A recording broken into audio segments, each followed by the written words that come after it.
In sports, how about this for a college football matchup? LSU at Alabama. Tonight, the undefeated LSU Tigers and Bama's Crimson Tide, two of the top 4 teams in college football playoff rankings, face off in Tuscaloosa in a game you can see right here on CBS. One player to keep an eye on is LSU running back Leonard Fournette, who has 15 touchdowns already this season and is the front runner to win the Heismann Trophy. Fournette has strong ties to New Orleans, and CBS Sports recently asked him about living in the city after Hurricane Katrina.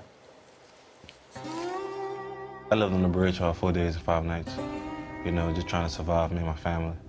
It was cold, wet, sleeping on the bridge, as the hurricane was coming, it was still raining outside. Just seeing those dead bodies in the water, witnessing that with my own eyes, and understanding now that what I went through, it made me who I am. And I can't never forget where I come from.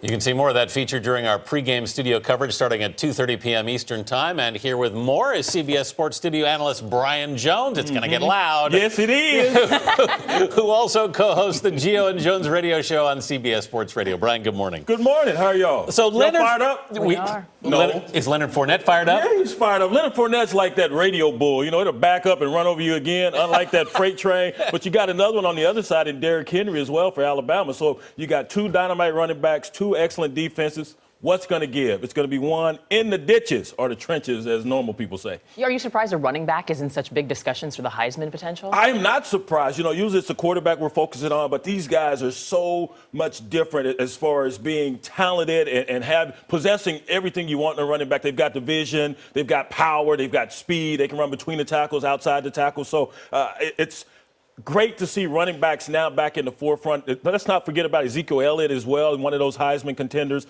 Also, so there are a number of backs that are now vying for that big trophy. Alabama's 7-1, LSU 7-0. So Alabama's playoff hopes could ride on this game, correct? Oh, definitely. And you've got 2 coaches who are facing off for the 10th time, Nick Saban and Les Miles. And Les Miles has not defeated Alabama since 2011 during the regular season game. Remember that one, 9-6, and then later in that season in the BCS title game, Alabama exacted some revenge, thumping LSU 21-0. I like LSU in this ball game, guys. You look at Alabama. Wow. Yes, they can run the ball, and they're playing great right now. They have that one blemish versus Ole Miss. They lead the conference in interceptions and sacks, but they have trouble on 3rd down. So I think LSU's defense, especially my new favorite player, Lewis Neal, number 92 for LSU. Watch him at defensive end. He can get out to the quarterback. I like their linebackers, Beckwith and Jones. So it's going to come down to turnovers and special teams. LSU has allowed a punt return and a kick return for a touchdown this year, but Les Miles always got a trick up his sleeves. Well, to that end, it seems like Alabama's been there the last 2 or 3, either in the championships or,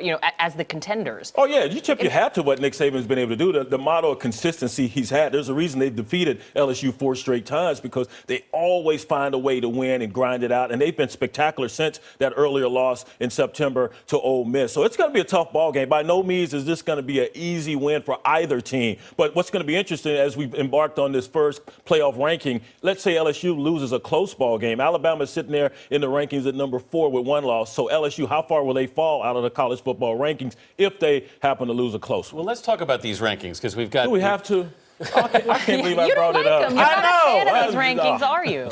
I don't like them. No, it's too early. Who cares right here, at the beginning of November where you're ranked? If you don't like where you're sitting, just win out and everything will take care of itself. I just think it's too premature. You said on your radio show it's much ado about nothing. It is much ado about it. It gives us something to talk about. I got a lot to talk about. I want to talk about rankings. There's a lot swirling around in this big old head. Let me just ask you about Notre Dame, because that's what a lot of people are talking about, saying they're sitting at 5 in front of number 7, ahead of 7 undefeated teams. Exactly, and that one bothers me. Alabama there with the 1 loss bothers me as well. I thought Michigan State should have been there at least at 4-8-0. I don't care how they won versus Michigan on the road. It was a flukish win, the muff punt there at the end, and they returned it for a touchdown. They're still sitting there unblemished, and I know Oregon, that win doesn't look as sexy as it has in the past, but I thought it should have been LSU, Clemson, Ohio State, Michigan State, then Baylor, TCU, and then we can talk about Alabama and Notre Dame. But those are Brian Jones rankings right there. That's you right. got them now. That's all that matters. Brian, just looking sharp. You got to look at these socks. When we go to commercial break. They're good. Oh, there we go. Oh, there we go. Head to toe go the with lights Brian. down. Come on. Brian Jones, thank you very much.